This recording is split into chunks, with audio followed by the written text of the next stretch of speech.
One of my earliest memories is of trying to wake up one of my relatives and not being able to. And I was just a little kid, so I didn't really understand why. But as I got older, I realized we had drug addiction in my family, including later cocaine addiction. I've been thinking about it a lot lately, partly because it's now exactly 100 years since drugs were first banned in the United States and Britain, and we then imposed that on the rest of the world. It's a century since we made this really fateful decision to take addicts and punish them and make them suffer because we believed that would deter them, it would give them an incentive to stop. And a few years ago, I was looking at some of the addicts in my life who I love and trying to figure out if there was some way to help them. And I realized there were loads of incredibly basic questions I just didn't know the answer to. Like, what really causes addiction? Why do we carry on with this approach that doesn't seem to be working? And is there a better way out there that we could try instead? So I read loads of stuff about it, and I couldn't really find the answers I was looking for. So I thought, okay, I'll go and sit with different people around the world who've lived this and studied this and talk to them and see if I can learn from them. And I didn't realize I would end up going over 30,000 miles at the start, but I ended up going and meeting loads of different people, from a transgender crack dealer in Brownsville, Brooklyn, to a scientist who spends a lot of time feeding hallucinogens to mongooses to see if they like them. It turns out they do, but only in very specific circumstances. To the only country that's ever decriminalized all drugs, from cannabis to crack, Portugal. And the thing I realized that really blew my mind is almost everything we think we know about addiction is wrong. And if we start to absorb the new evidence about addiction, I think we're going to have to change a lot more than our drug policies. But let's start with what we think we know, what I thought I know, right? Let's think about this middle row here, right? Imagine all of you, for 20 days now, went off and used heroin 3 times a day. Some of you look a little bit more enthusiastic than others at this prospect. Don't worry, it's just a thought experiment. Imagine you did that, right? What would happen? Now, we have a story about what would happen that we've been told for a century. We think because there are chemical hooks in heroin, as you took it for a while, your body would become dependent on those hooks, you'd start to physically need them, and at the end of those 20 days, you'd all be heroin addicts, right? That's what I thought.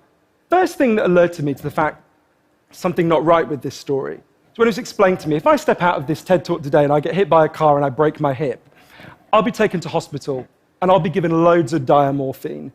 Diamorphine is heroin. It's actually much better heroin than you're ever going to buy on the streets, because the stuff you buy from a drug dealer is contaminated, actually very little of it is heroin, whereas the stuff you get from the doctor is medically pure. And you'll be given it for quite a long period of time. There are loads of people in this room who may not realize that you've taken quite a lot of heroin, right? And anyone watching this anywhere in the world, this is happening.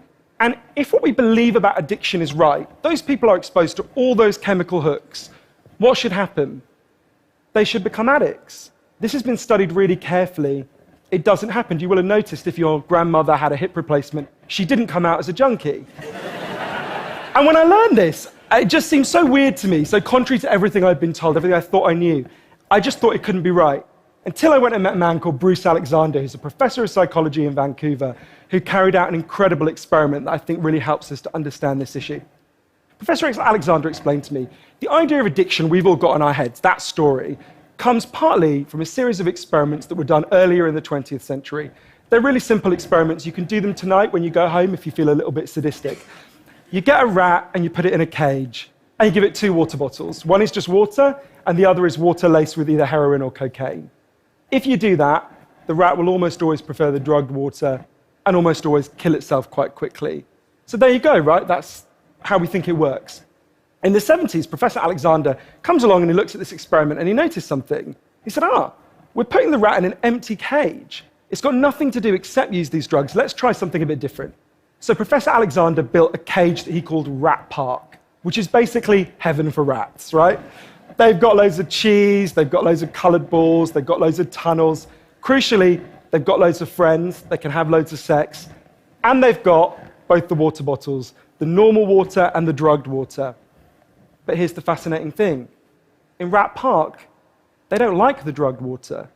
They almost never use it. None of them ever use it compulsively. None of them ever overdose. You go from almost 100% overdose when they're isolated to 0% overdose when they have happy and connected lives.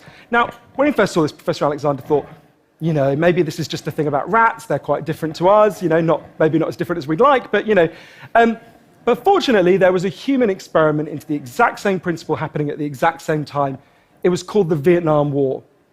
In Vietnam, 20% of all American troops were using loads of heroin. And if you look at the news reports from the time, they were really worried because they thought, my God, we're going to have hundreds of thousands of junkies on the streets of the United States when the war ends. It made total sense. Now, those soldiers who were using loads of heroin were followed home. The Archives of General Psychiatry did a really detailed study, and what happened to them? It turns out they didn't go to rehab. They didn't go into withdrawal. 95% of them just stopped. Now, if you believe the story about chemical hooks, that makes absolutely no sense. But Professor Alexander began to think there might be a different story about addiction. He said, what if addiction isn't about your chemical hooks? What if addiction is about your cage? What if addiction is an adaptation to your environment? Looking at this, there was another professor called Peter Cohen in the Netherlands who said, maybe we shouldn't even call it addiction. Maybe we should call it bonding. Human beings have a natural and innate need to bond. And when we're happy and healthy, we'll bond and connect with each other. But if you can't do that because you're traumatized or isolated or beaten down by life, you will bond with something that will give you some sense of relief. Now, that might be gambling, that might be pornography, that might be cocaine, that might be cannabis, but you will bond and connect with something because that's our nature. That's what we want as human beings. And I think, at first I found this quite a difficult thing to get my head around, but one way that helped me to think about it is, and I can see, I've got over by my seat there a bottle of water, right? I'm looking at lots of you, and lots of you have bottles of water with you, right? Forget drugs, forget the drug war. Totally legally, all of those bottles of water could be bottles of vodka, right? We could all be getting drunk, I might after this. But we're not, right? Now, because you've been able to afford the approximately £1 gazillion that it costs to get into a TED Talk, I'm guessing you guys could afford to be drinking vodka for the next 6 months. You wouldn't end up homeless. You're not going to do that. And the reason you're not going to do that is not because anyone's stopping you. It's because you've got bonds and connections that you want to be present for. You've got work you love. You've got people you love. You've got healthy relationships.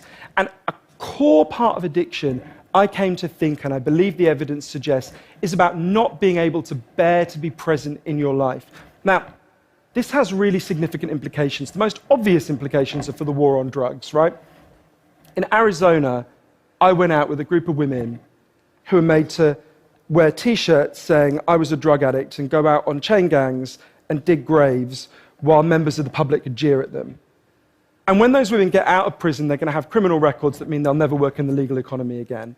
Now, that's a very extreme example, obviously, in the case of the chain gang, but actually almost everywhere in the world we treat addicts to some degree like that. We punish them, we shame them, we give them criminal records, we put barriers between them reconnecting. There was a doctor in Canada, Dr. Gabor Mate, an amazing man, who said to me, if you wanted to design a system that would make addiction worse, you would design that system. Now, there's a place that decided to do the exact opposite, and I went there to see how it worked. In the year 2000, Portugal had one of the worst drug problems in Europe. 1% of the population was addicted to heroin, which is kind of mind-blowing. And every year, they tried the American way more and more. They punished people and stigmatized them and shamed them more. And every year, the problem got worse. And one day, the Prime Minister and the leader of the opposition got together and basically said, look, we can't go on with a country where we're having ever more people becoming heroin addicts. Let's set up a panel of scientists and doctors to figure out what would genuinely solve the problem. And they set up a panel led by an amazing man called Dr. Johann to look at all this new evidence.